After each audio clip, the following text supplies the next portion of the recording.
This channel does not promote any violent, harmful, or illegal activities. All content provided by this channel is meant for an educational purpose only. 11:30 এখানে পৌঁছে গেছে। এক মাসের জন্য ভাড়া এসেছি। এই মাস অবধি চুক্তি করা আছে। তার মধ্যে টাকা শোধ করতে হবে, বাড়ি খালি করতে হবে, চলে যাবে। বাংলাদেশ থেকে যারা এসছে তারা বেশিরভাগ ক্যানিংয়ে আছে।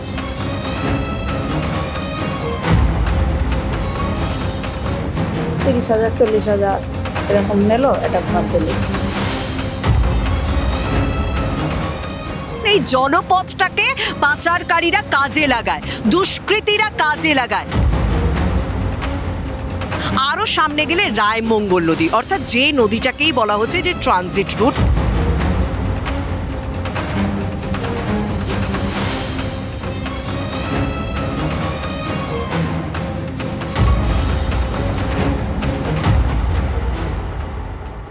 টিভি9 বাংলায় স্বাগত। হটস্পট নিয়ে আমি শর্মিষ্ঠা হাজির। ভাবুন, খাস কলকাতা থেকে মাত্র 50 কিলোমিটারের মধ্যে পাকিস্তানের ট্রেনিং প্রাপ্ত একজন জঙ্গি গ্রেপ্তার হচ্ছে। তা আবার কোথা থেকে? আমার বাংলার ক্যানিং থেকে। যে ক্যানিং থেকে সুন্দরবন হয়ে বা ধামাখালি থেকে রায়মঙ্গল নদী হয়ে খুব সহজেই বাংলাদেশে যাওয়া যায়। সেই বাংলাদেশ থেকে কি আবারও পাকিস্তানে? এবং সব থেকে চিন্তার বিষয় কি জানেন, বারবার আমাদের এই বাংলাকে, আমাদের এই রাজ্যকে, বিশেষ করে কলকাতাকে কোথাও এই জঙ্গিদের একটা ট্রানজিট রুট হিসেবে ব্যবহার করা হচ্ছে। তাই আমার কাছে মনে হচ্ছে এই মুহূর্তে গোটা হটস্পট, মানে হটস্পট আমার একটুখানি ক্যানিং বা এই জলসীমানা, যেটাতে ভারত বাংলাদেশের একটা সীমান্ত সঠিকভাবে রক্ষা হয় কিনা সেই নিয়ে বারবার প্রশ্ন উঠছে। তাই আমি সেই জায়গাগুলো একটু কনসেন্ট্রেট করি। তাই সরাসরি আমি ক্যানিং যাবো এবং আমি ধামাখালিও যাবো। চলুন বেরোনো যাক।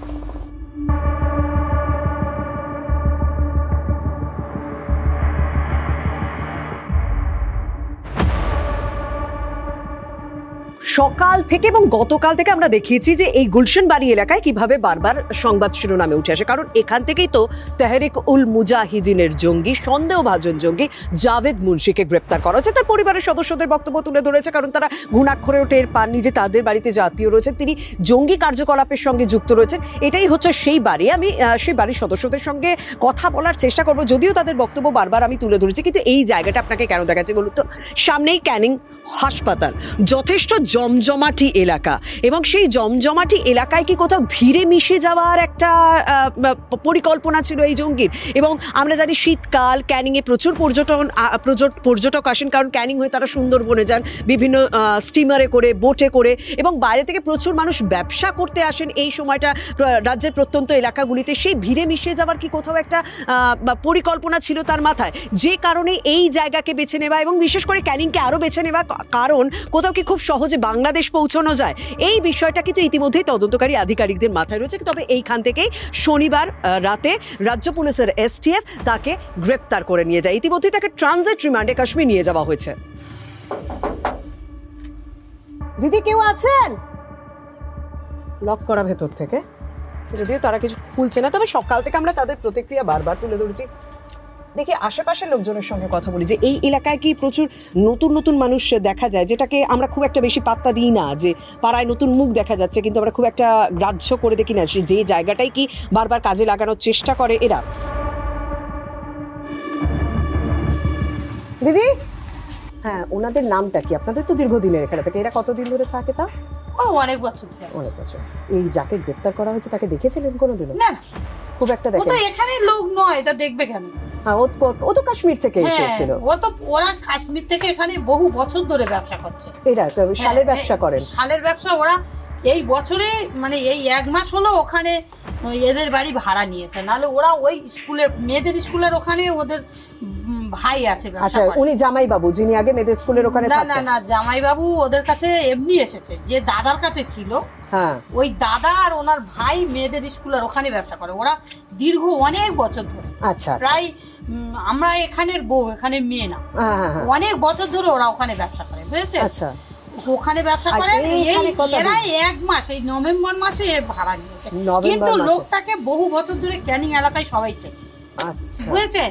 এবার যাকে গ্রেপ্তার করা হয়েছে না, যার কাছে এসেছিল, যাকে গ্রেপ্তার করেছে কেউ ওকে দেখেনি, কখন এসেছে সেও কেউ জানে। আপনাদের এলাকায় এই কয়েক মাসে কি একটু নতুন লোকজন বেশি নাকি?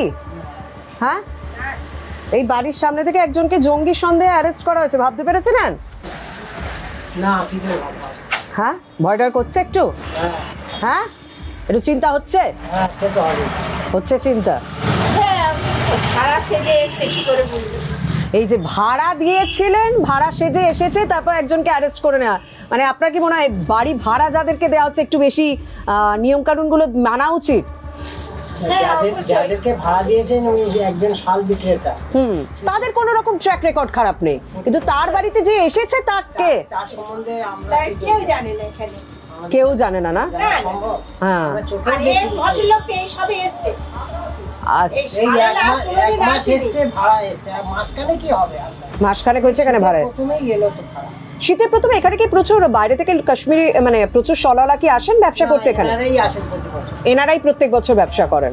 এনারাই আসেন। আর যাকে গ্রেফতার করা হয়েছে তাকে আপনারা দেখেন? উনি আমরা দেখিনি, জানিও না, গ্রেপ্তার হওয়ার পরে শুনছি। পঞ্চায়েত এলাকা না? পঞ্চায়েত এলাকা। পঞ্চায়েত এলাকা। সেরকম সিসি ক্যামেরা নজরদারি টজরদারি আছে? না না না না নেই, একমাত্র আমাদের এটিএম এ আছে, এছাড়া আর কোথাও সিস্টেম নেই। আচ্ছা, একদম একটা সূত্র মারফত খবর ছিল, এবং ক্যানিং এর এই জায়গাটাও আমি একটু কনসেন্ট্রেট করতে চাই, যেহেতু যে জায়গা জমাটি এলাকা, শহরাঞ্চল দেখে মনে হলেও এটা পঞ্চায়েত এলাকা, এবং এখানে এই ব্যাংকের এটিএম বা কয়েকজনের ব্যক্তিগত সিসি ক্যামেরা ছাড়া এই এলাকাটায় কোনো রকম সিসি ক্যামেরার নজরদারি নেই। সেক্ষেত্রে তদন্তের ক্ষেত্রে তার গতিবিধি কতটা সাহায্য করবে, কারণ জাভেদ মুন্সি তাকে জিজ্ঞাসাবাদ করে যে সমস্ত তথ্য পাওয়া, যে সমস্ত সূত্র মারফত খবর পুলিশের কাছে বা তদন্তকারী আধিকারিকদের কাছে আছে, সেই বিষয়গুলো দিকে নজর দিয়ে তারা তদন্ত করতে পারে। কিন্তু এই জায়গায় তার গতিবিধি, সে কতদিন ধরে ছিল, তার কাছে কারা কারা এসেছিল, সে কাদের সঙ্গে যোগাযোগ করেছে, তার কোথায় চলাচল ছিল, কারণ এর আগেও নাকি সে এসেছিল বলে এমনকি খবর পাওয়া যাচ্ছে, সেই বিষয়গুলো কি তদন্তকারী আধিকারিকদের পাওয়া খুব একটা সহজ হবে? কারণ এলাকায় কিন্তু সেরকম সিসি ক্যামেরা নেই এবং পঞ্চায়েত এলাকা।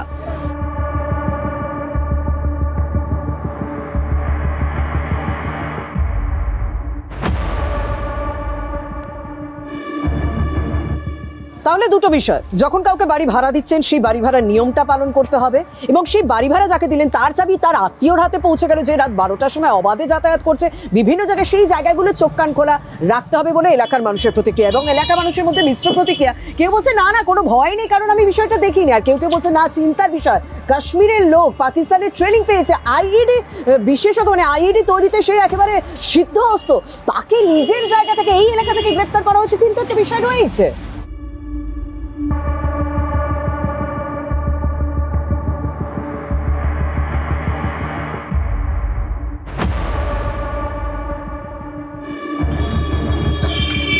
কাকা এই মাতলায় জল কখন থাকে? এই যে মাতলায় জল, হ্যাঁ একটু পরে ভর্তি হয়ে যাবে। আর এই বাড়িগুলো এখানে কতদিন? হ্যাঁ এই বাড়িগুলো বেশি দিন হয়। তাও কতদিন? তো মাস দুই করে হচ্ছে। মাস দুই? এরা মানে সব নতুন নতুন লোক নাকি? নতুন লোক? আচ্ছা, তোমরা এখানে কতদিন আছো? 30 বছর আছে। আচ্ছা, আর এই সমস্ত নতুন লোক এরা কোথা থেকে এসছে? এরা ওপারে পার্টি পুটির গন্ডগোল হয়েছিল, সব এদিকে চলে এসে আবার এখানে নেতাগার ধরে এইসব। এখানে এমনি নতুন নতুন লোক মুখ দেখা যায় তাই তো? হ্যাঁ অনেকেই তো আসে। আমার ঠিক পিছনের দিকে মাতলা ব্রিজ রয়েছে। মাতলা বর্ষাকালে কতটা উত্তাল সেটা আমাদের অনেকেরই জানা, কিন্তু এখন যদি দেখতে হয় এই শীতকালে জোয়ারের সময় প্রচুর জল আসে, এবং সেই সময় ছোট ছোট নৌকা আসে এবং জেলে নৌকা মূলত আসে। বলা হচ্ছে এই মাতলা নদী পুরোপুরি সুন্দরবনে চলে গেছে, এবং ক্যানিং থেকে সুন্দরবন সড়কপথেও যাওয়া যায়, জলপথেও যাওয়া যায়। আমি যে জায়গাটা রয়েছে মাতলা নদীর একেবারে কাছে দাঁড়িয়ে রয়েছি, এবং মাতলা নদী থেকে যদি 2 কিলোমিটার বলা হয়, সেই 2 কিলোমিটার দূরে ক্যানিং মহকুমা হাসপাতালের ঠিক উল্টো দিক থেকে এই জাভেদ মুন্সিকে গ্রেপ্তার করা হয়েছে। কিন্তু আমি মাতলার কাছে দাঁড়িয়ে রয়েছি কেন, আমি জলের কাছে কেন দাঁড়িয়ে রয়েছি? বলা হচ্ছে এই ক্যানিং আমরা বরাবরই জানি মানব পাচারের দিক থেকে সব থেকে সেফ জোন বা হেভেন বলা হয়, কারণ এই জলপথটাকে পাচারকারীরা কাজে লাগায়, দুষ্কৃতীরা কাজে লাগায়। এক্ষেত্রে আরো একটা গুরুত্বপূর্ণ পয়েন্ট বলতে হবে, সেটা আমাদের নেচারের জন্য। আমরা যারা বাংলার মানুষ, কলকাতার মানুষ, আমরা প্রচুর মানুষকে নিয়ে থাকতে ভালোবাসি, তো সেটা ভিন্ন সংস্কৃতির মানুষ হতে পারে। তাই আমার বাড়ির পাশে যদি কোনো ভিন্ন সংস্কৃতি বা ভিন্ন ধর্মের মানুষ এসে থাকে, আমরা খুব একটা সেই বিষয়টাতে পাত্তা দিই না, কারণ সেটাতেই আমরা অভ্যস্ত, সেটাতেই আমরা খুব স্বাভাবিকভাবে থাকি। তো সেই বিষয়টাই কিন্তু এই জঙ্গিরা, এই দুষ্কৃতীরা কাজে লাগায়।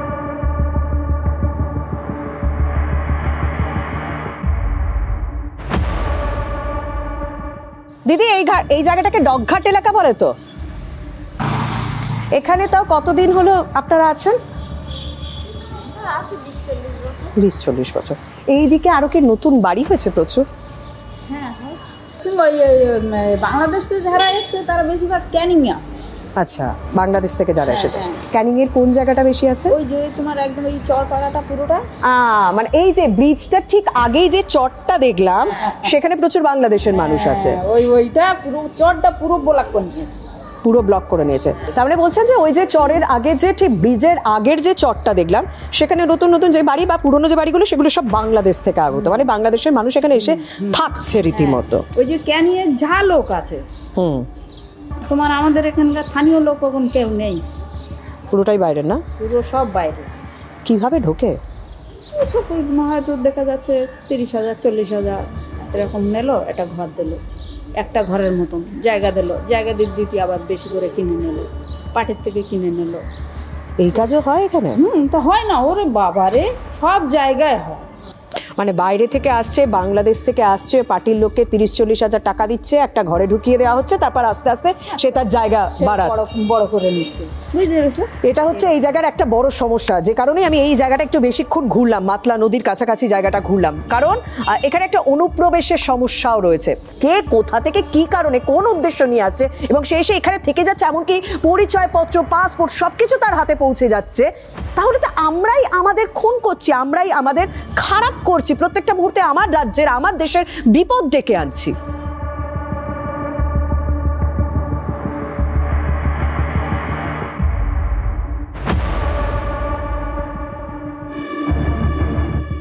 ক্যানিং থেকে সোজা চলে এসেছি ধামাখালিতে। ক্যানিংয়ে যে কথাটা বললাম, যে ক্যানিং থেকে জলপথে সুন্দরবন হয়ে বাংলাদেশে যাওয়ার একটা রুট রয়েছে খাঁড়ি মারফত। আর আমি ধামাখালিতে কেন এসেছি, কারণ ধামাখালি থেকে খুব সহজেই আপনি পৌঁছে যাবেন সর্দারপাড়া এই জলপথে, এবং সর্দারপাড়া থেকে হেমনগর রাস্তায় খুব কাছাকাছি হয়, এবং হেমনগর থেকে বলা যেতে পারে যে বাংলাদেশ সীমানা শুরু হয়ে যায়। এবং এই যে বোটগুলো, এই যে নৌকোগুলো রয়েছে, সেগুলো যেমন সর্দারপাড়ায় যাচ্ছে, তেমন কুমিরমারি এলাকাতেও যাচ্ছে, তার মানে আরও বেশি কাছাকাছি, যেখানে বিএসএফ এর ক্যাম্প রয়েছে। আপনার কাছে জানতে চাইবো যে এই ধামাখালি থেকে সর্দারপাড়া যেতে কতক্ষণ সময় লাগে? 2 ঘন্টা সময় লাগে। 2 ঘন্টা সময় লাগে এই বোটে। আর কুমিরমারি যেতে 2.5 ঘন্টা 3 ঘন্টা। আচ্ছা, বাংলাদেশ সীমানা যদি বলা হয়, বাংলাদেশে খুব কাছে কোনটা, সর্দারপাড়া, হেমনগর না কুমিরমারি?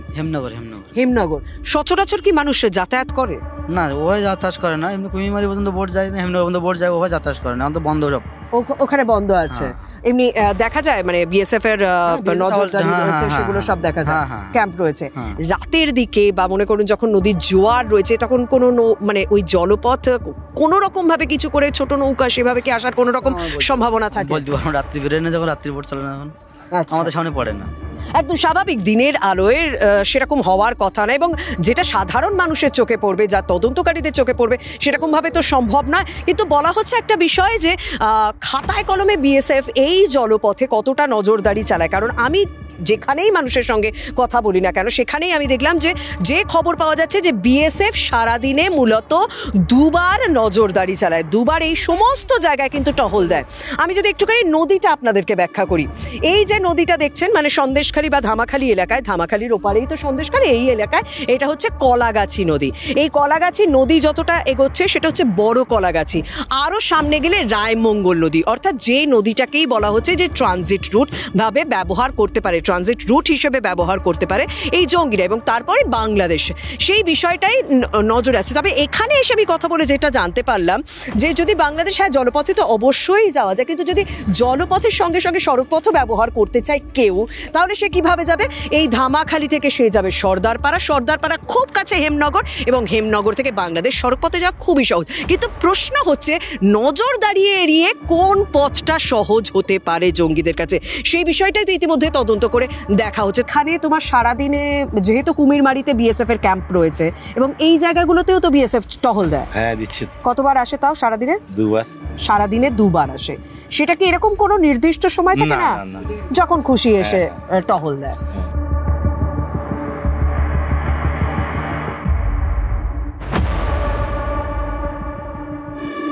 আচ্ছা, এখান থেকে মানুষ এমনি নৌকো করে বা বোট ভাড়া করে হেমনগর যায়?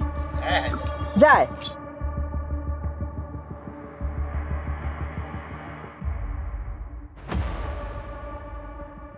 তাহলে এই মুহূর্তে দাঁড়িয়ে সব থেকে বড় প্রশ্ন, বাংলা জঙ্গিদের কাছে সেফ জোন আর বাংলার জলপথ কি জঙ্গিদের কাছে সেফ রুট হিসেবে পরিণত হচ্ছে?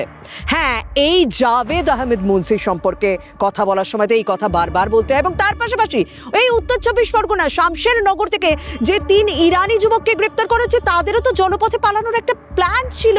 সেই গরু পাচার হয় যেমন কলার ভেলায় করে, সেভাবেই পালানোর একটা প্ল্যান ছিল। তার মানে তারাও বুঝে গিয়েছে জলপথটা কোথাও তাদের কাছে নিরাপদ পথ বা নিরাপদ জায়গা, অন্য জায়গায় খুব সহজে চলে যাওয়ার জন্য। ভাবার বিষয়, কাশ্মীর থেকে কলকাতা হয়ে ক্যানিং 2300 কিলোমিটার একজন সন্দেহভাজন জঙ্গি চলে এলো, যার বিরুদ্ধে কাশ্মীরে একাধিক দেশদ্রোহিতার মামলা রয়েছে, যার বিরুদ্ধে একাধিক অপরাধ করার খবর রয়েছে, যার পাকিস্তানে ট্রেনিং রয়েছে। অন্যদিকে 3 ইরানি যুবক আমাদের রাজ্যে এসে বহাল তবিয়াতে থাকতে শুরু করলো, সমস্ত ভোটার কার্ড, আধার কার্ড আমার দেশে এসে তৈরি করে নিল এত সহজে। এবং তাদের প্রত্যেকেরই একটা পালানোর ছক হচ্ছে এই জলপথ। কিভাবে, কেন, দায়টা কে নেবে? এই প্রশ্ন তুলেই আজকে আমি আমার হটস্পট শেষ করলাম। দায় প্রত্যেকের নেওয়ার কথা, রাজ্য কেন্দ্র প্রত্যেকের নেওয়ার কথা। যাই হোক, আজ এখানে শেষ করছি। আরো অন্যান্য খবরের জন্য নজর রাখুন TV9 বাংলায়।